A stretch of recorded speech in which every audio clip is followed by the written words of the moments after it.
Everybody hear me all right? And the answer yes to the collective question right now is I'm as curious to see me here as y'all are. But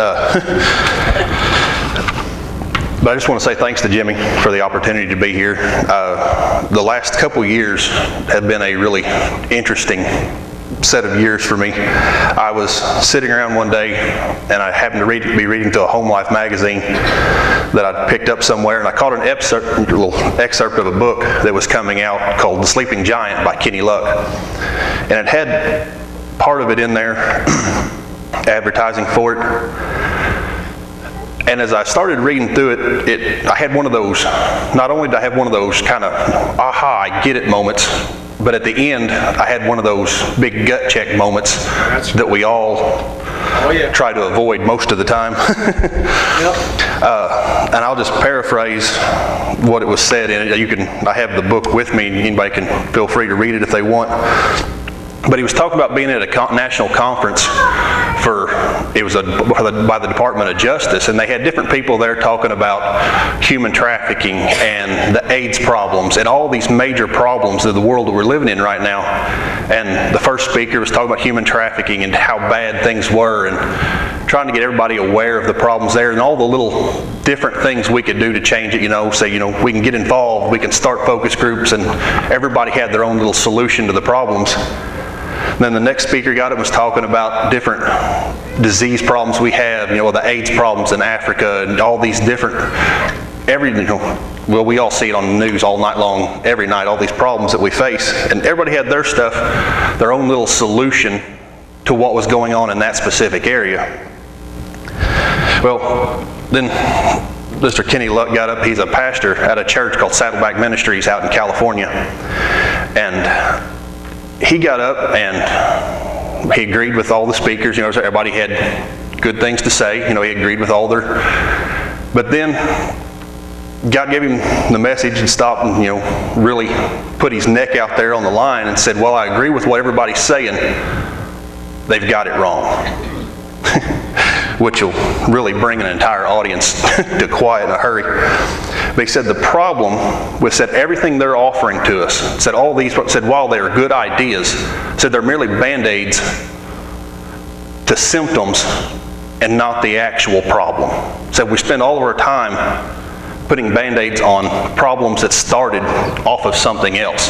The problem is that not only men are not recognizing their roles, not only as men in the world, men in the church, men in our homes, but the churches are failing to equip men to help them understand what their roles are at home and at church and in this world. So then he goes on, the rest of the book just goes on to his version of how to help us understand. And that really got me to that first, that aha moment was, I get it. Never thought we're really just we're putting band-aids on instead of curing the problem. Like he says in his book, you can talk all day long about skimming oil. You have an oil spill, you can skim oil off top of the ocean all day long and be proud of yourself. But till you fix the leak at the bottom of the ocean, you haven't solved anything. That's good. So I had that aha moment going, yeah, that makes a lot of sense to me. But then, as I stopped for a second and really kind of pondered it, had that one of those, I consider the big gut check moment for me in the last 2 years. When I got to thinking about it, I wasn't part of the cure anymore. I was part of the disease. Because I was one of those men that didn't understand his role at church and in my family, especially with my family, and out in the world I was living in, to help them understand what men should look like. Because as the video says, I've listened to that song a lot lately, because as it says, the world's trying to shut us up. Not just as Christians, but especially as men. It doesn't want us to speak out because the devil knows. And men have failed to realize we are the most powerful force that God has in His army. No offense to women. This will not be politically correct. I will apologize right now. Because unfortunately, and I'm not detracting from women whatsoever. You read the Bible. God created woman out of man. We are meant to be together to rule effectively. Man requires woman. That's right. We cannot do our jobs without the right woman beside us. But he did bring man to lead. We are the ones meant to govern and lead from the front. That's exactly right. In the world, and the devil knows if he has any chance of any victory, he don't win the final victory. He already knows that. He's not fighting that battle. He's fighting for your soul, for my soul, for the people we know, people we don't know all over this world. And how big of an army he takes to hell with him when it's done is how he's going to gauge his victory. So that's the battle we have to fight. God wins the final battle for us. Amen. But our battle is to make sure that our loved ones and people we don't know don't go with him. That's right. That's exactly right. And so that is one of the big roles we are learning to fight. And we've got to realize that we are, as men, we're supposed to be leading from the front.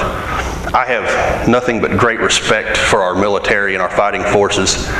And it amazes me to this day when I started really thinking about it, all of those traits we find admirable in our fighting military and fighting force today. You know, brotherhood, conviction, courage, putting it out there, leadership, are stuff that the world tries to take out of us in our everyday life, especially as Christians. It don't want us as men to live by those out in the world, but yet it requires our soldiers to do it in there. So you'll find a lot of my analogies lead back to the military. It's just the way I'm wired to think. But there are a lot of different special and elite military units out there on different branches. But as I got to thinking about it, and one of the speakers I heard, an amazing gentleman, retired Army Major Jeff Struker, and he helped me point out that I get to really think about one of his speeches one day. Men are failing to realize that we need to be the Army Rangers. And I know there's a Marine somewhere in the crowd going, he said Rangers. I can't believe he picked the Rangers. But if you think about it, it makes a lot of sense overall. You know, men were meant to be Rangers. I don't know how many of y'all know the Ranger Creed of Rangers lead the way. As men, that's our job, to be out front, lead the way every day. We are supposed to be that frontline elite force doing God's will. Yes, we are. In 1 Corinthians 11:1, Paul was talking to the Corinthians when they were having trouble. He wrote into a letter and said, "Follow me as I follow the example of Christ." Now that's a bold statement for any person. I don't care who you are to say. But Paul didn't say it as a boast to say, "I'm perfect, you know, I'm awesome, follow me, you know, you should be doing what I'm doing." He did it because he understood the role God had for him as a man. He wasn't saying, you know, I'm perfect. He was saying, I'm going to screw up and I'm going to fail, but I know who I'm supposed to be following. I know what needs to be done. I will lead, and I won't leave you behind in the process. But so it's a matter of just kind of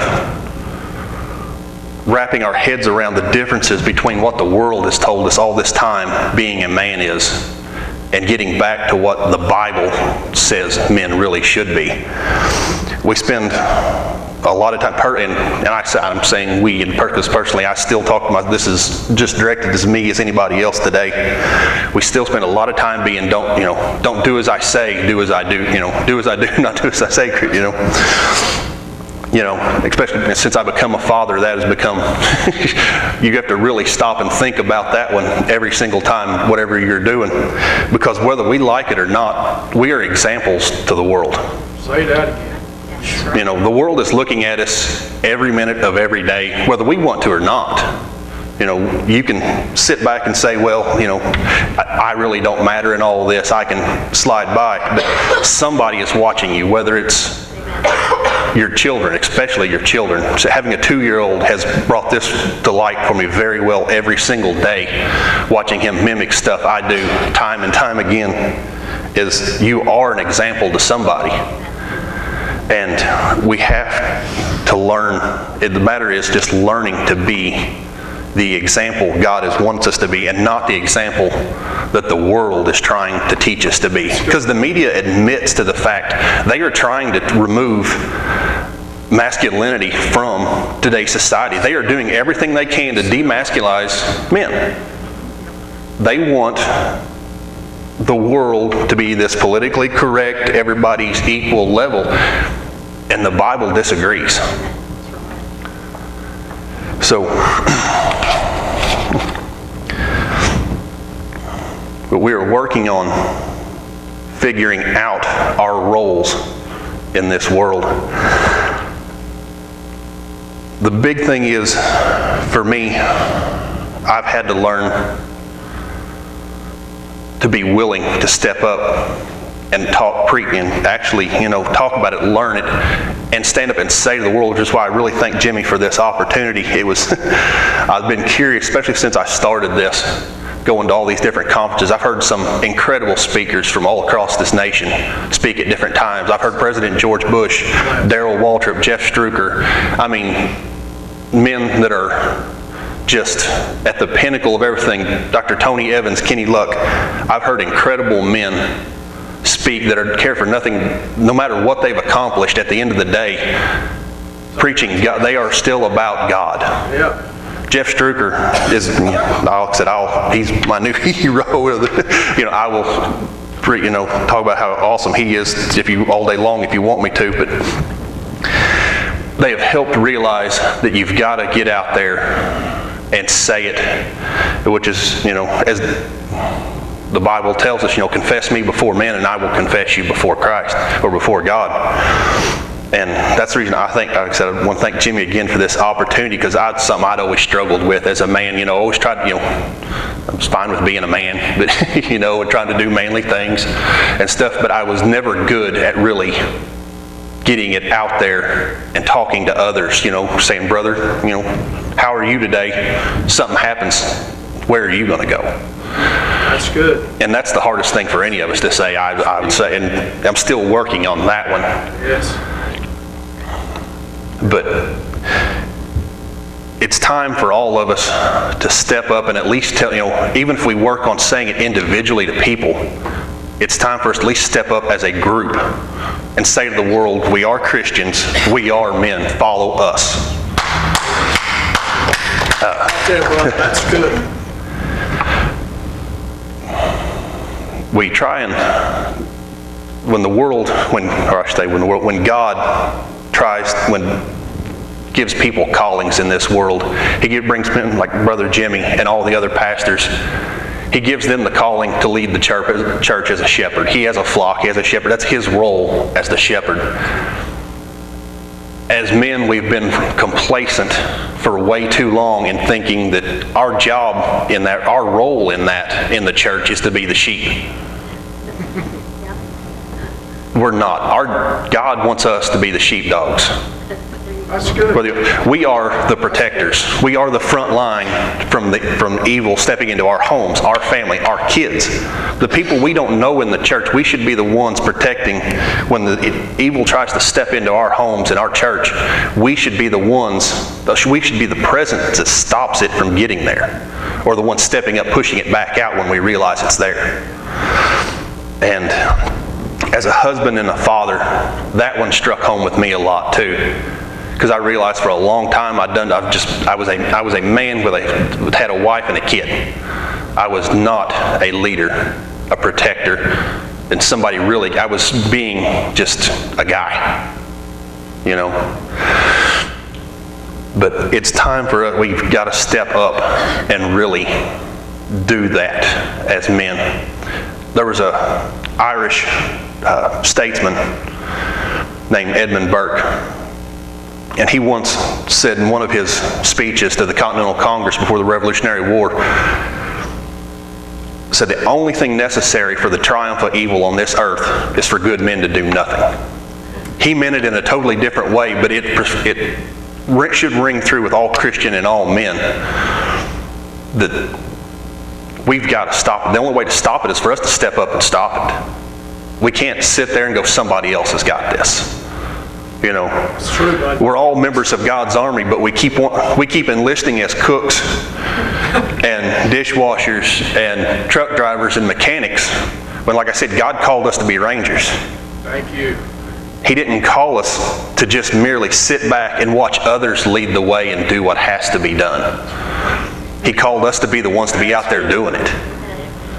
You know, any soldier in here will tell you the men they respected and admired in the military weren't the ones that sat at the back and goes, here's the mission objective, go get it, guys. They were the ones that got out front and said, let's go get it done. I can't do it without you, but let's go get it done.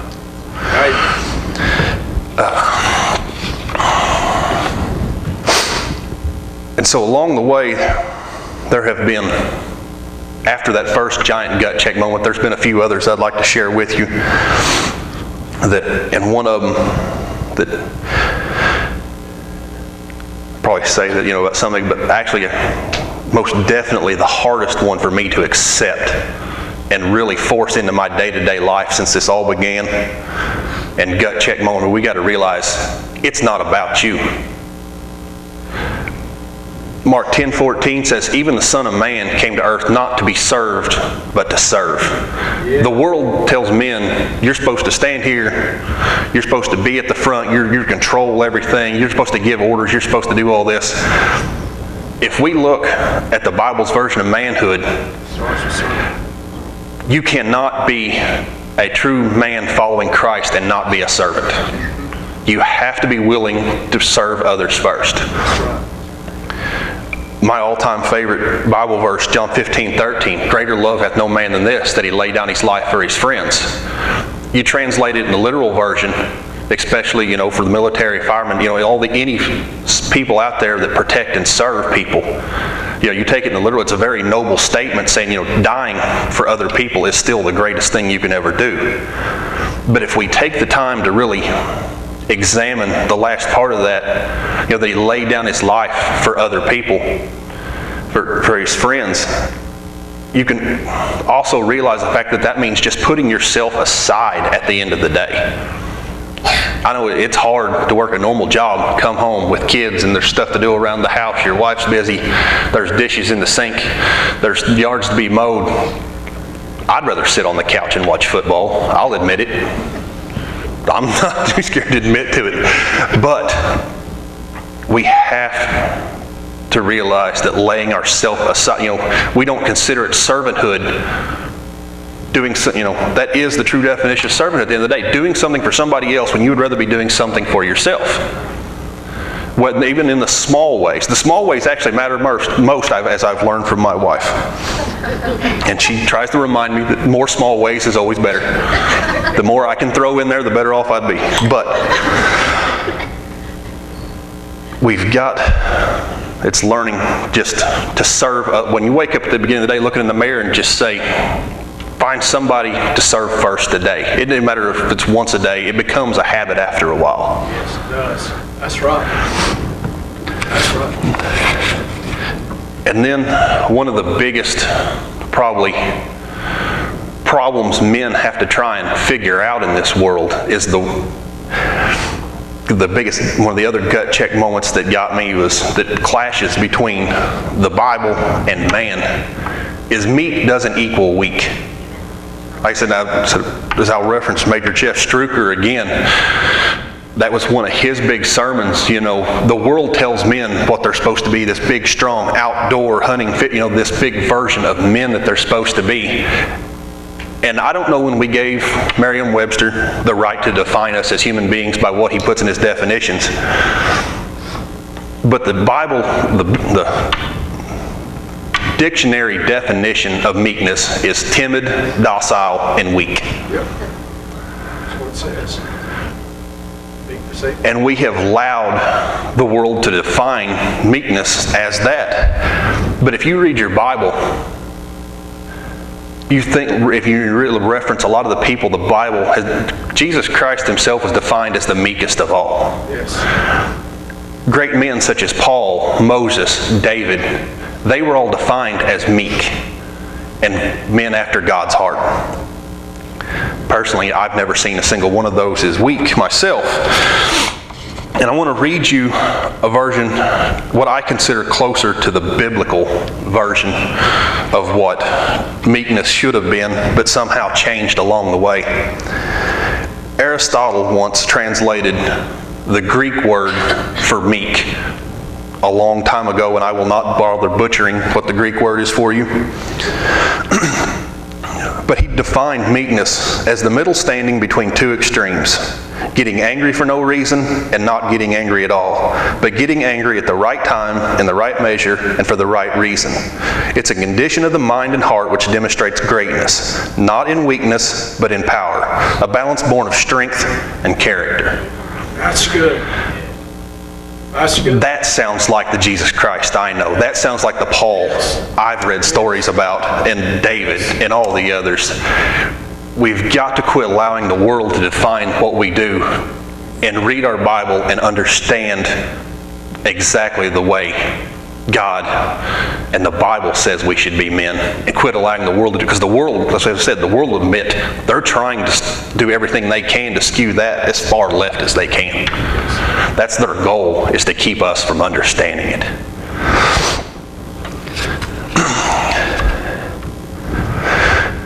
One of the other issues we face as men is pride. And oftentimes, we hear that you can't show weakness. We deal with pride a lot, and we're told men keep their feelings to themselves. They stay to themselves. No man is an island.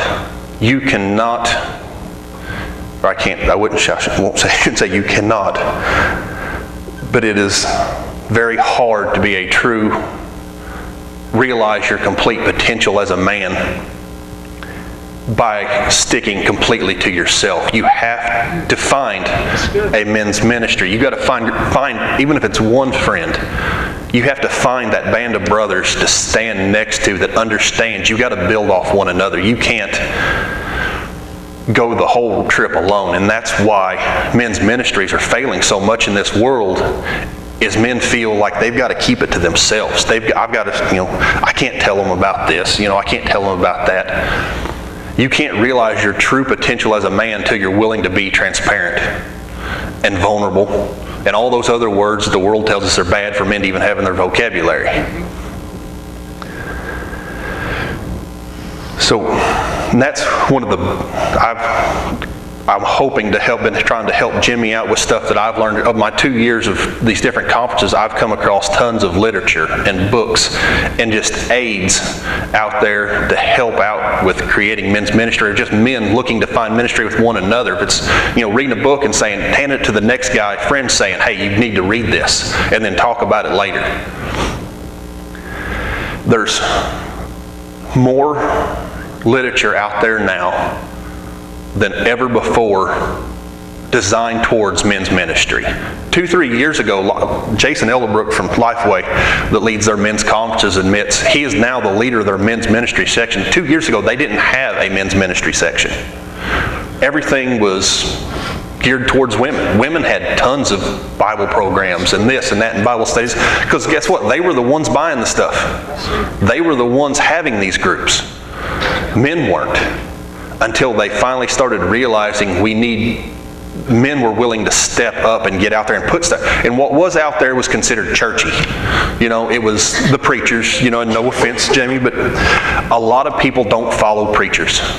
They don't, because the worldview of most preachers is, they're not quite men. They're men, but they're preachers. So they're in a different category over here,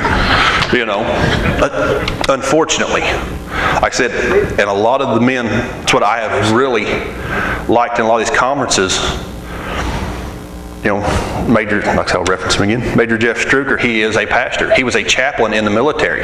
22 years, 12 of that was special operations units in Afghanistan on missions as a chaplain. Still ministering to his men at the same time. Still fighting. The man has more medals on his shirt than he can't even put them all on there. The man, he was the leader of the Humvee column, and I'm sure everybody's seen the movie Black Hawk Down. He was the leader of the Humvee column that made 3 trips in and out of Mogadishu, getting shot at every minute for 24 hours to go in and out and keep bringing men in and out of that fight. God is, and he will tell you to this day, the only reason he is still standing here today, or he was able to even do his mission to try and bring his men home, was because of God. he remembers breaking down after the first incident. He lost the first man in his column, Lieutenant Pilla, a close personal friend of his, was the first man to go KIA in that mission, in that whole scenario. And he remembers having a breakdown about being one of the first guys to freak out, and then he remembered, I've got to get it together and lead. But then he also remembered, I'm a man of God, it's up to him. And he stopped and prayed. That's good. Yes. And as it all went down, he remembers, we all see at the end of the movie when it stops, they all make it back to base camp and the world's happy again. He said, but after that, he said those next months after that were the hardest times on the men that he knew's life. The men that were there, that was the hardest times any of those men had ever had to deal with. He said he remembers sitting there in his bunk. He said for the next 24 hours, he said, I had men coming to my bunk saying, Struker, the same men that had been telling him his whole career in the Army. He'd been walking to him and said, we don't need your God, Struker. I've got me and I've got the man beside me and my rifle. That's all I need to keep me safe. I don't need your God. The same men in the next 24 hours were coming to his bunk and saying, Struker, there's something different about you out there that night. I want to know what it is. Tell me there was a difference in your voice. There was a difference in the way you held yourself. Tell me what it was. Or my best friend died next to me. Where is he? If it had been me and the bullet hit me instead of him, where would I be? He said, and that's whenever he become a preacher. That's when he decided to switch from being just a sergeant in an Ranger unit to becoming a chaplain. And he is said, it just goes to prove, there's nobody on this earth will walk up and tell him he's a weak man. I guarantee there's nobody on earth to tell him he's weak. And I've met football linebackers. I've met David Akers, football, which I know down on kickers, but trust me, he is still a big man. He makes me look little, and he was. But it's not about size. It's not about muscles. It's not about anything else. It's about being willing to serve the people next to you, the people around you, and especially your family, your wife and your kids. You have to be. We are examples whether we like it or not. So it is our obligation to be the best example we can. Yeah.